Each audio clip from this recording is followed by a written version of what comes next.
காமராஜர் ஐயாவோட மதிய உணவு திட்டத்தை அறிமுகத்திற்கு காரணம் ஒரு சின்ன பையன்னு சொன்னால் நம்ப முடியுது அவங்களால. ஒரு பையன் ஆடு மேய்ச்சிட்டு இருக்கிறான்.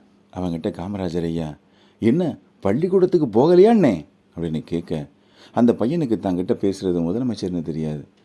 உங்கள் அப்பனா எனக்கு சோறு போடுவான், நான் பள்ளிக்கூடத்துக்கு போனால் போ வேலையை பாரு அப்படின்னு சொல்லிட்டு போயிட்டான். காமராஜர் ஐயாவுக்கு மனசில் உறுத்திக்கிட்டு இருந்த விஷயம், ஒரு சின்ன பையனால் படிக்க முடியல. காரணம் கேட்டால் பசியை காட்டுறான். இவனை எப்படியாவது படிக்க வைக்கணும், என்ன பண்ணலான்னு யோசித்த காமராஜர் ஐயா தான் மதிய உணவு திட்டத்தை அறிமுகப்படுத்தினார். மதிய உணவு திட்டத்தின் மூலம் பிள்ளைங்க பள்ளிக்கூடத்துக்கு வருவாங்கன்னு பார்த்தார். அப்பவும் பிள்ளைங்க பள்ளிக்கூடத்துக்கு வரலை. மறுபடி வீடு வீடாக போய் பிள்ளைங்களை பள்ளிக்கூடத்துக்கு அனுப்பி வச்சு படிக்க வச்சார். ஒரு நாள் அந்த சிறுவனை மறுபடியும் பார்க்குற வாய்ப்பு கிடச்சிது.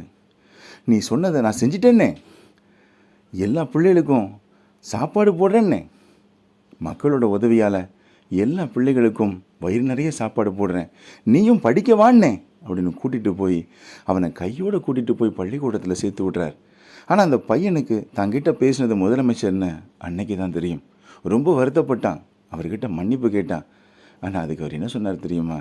அட, நீ நண்பன் போல் உரிமையாக பேசுனது தான் எனக்கு பிடிச்சிருக்குன்னே, இப்போ கை கட்டி வாய்ப்புத்தி நிற்கிற இந்த குணம் எனக்கு பிடிக்கலன்னே. வாழ்க்கையில் நம்ம கூட இருந்து நமக்கு அறிவுரை சொல்கிற ஒரு நண்பனாக தான் உன்னை பார்த்தேன்னே. நீ சொன்னதுனால தான் எனக்கு அன்றைக்கி உரைச்சிது.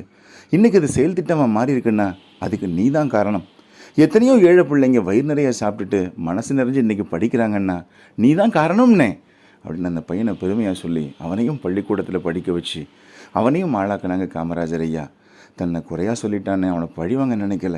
அவன் சொன்ன விஷயத்தையும் எடுத்து அதை ஒரு செயல் திட்டமாக மாற்றி ஒரு முதலமைச்சராக அதை முடித்து காட்டினார்னா அது காமராஜர் ஐயாவை தவிர வேறு யாராலையும் முடியாதுங்க. காமராஜர் ஐயா ஒரு சிறந்த பொறுமைசாலி.